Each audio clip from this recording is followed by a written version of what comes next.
বিপদের সাগরে সবাই মুমিন, মুক্তি পেলে বদলে যায় সিন।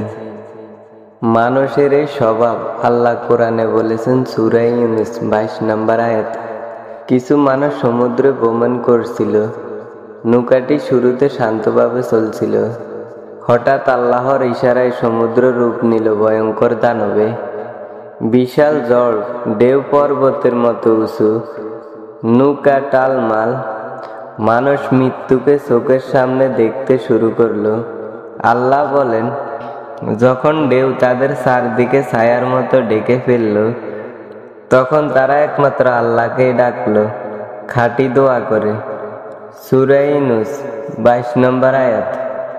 তারা বলল, হে আল্লাহ, তুমি যদি আমাদের বাঁচিয়ে দাও, আমরা কৃতজ্ঞ বান্দা হয়ে যাব।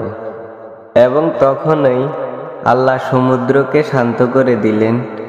ঝড় থেমে গেল, নৌকা বেঁচে গেল। সবচেয়ে আশ্চর্যের ব্যাপার, মিনিট খানিক আগে যারা মরতে যাচ্ছিল, তারা আবার আগের মতোই ভুলে গেল তাদের প্রতিজ্ঞা।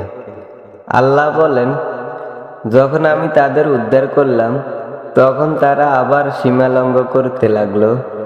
সূরা ইউনূস 23 নম্বর আয়াত। বিপদে আল্লাহকে ডাকতে সবাই পারে, কিন্তু ঝড় থেমে গেলে যারা আল্লাহকে ভুলে না, তারাই সত্যিকারের ঈমানদার।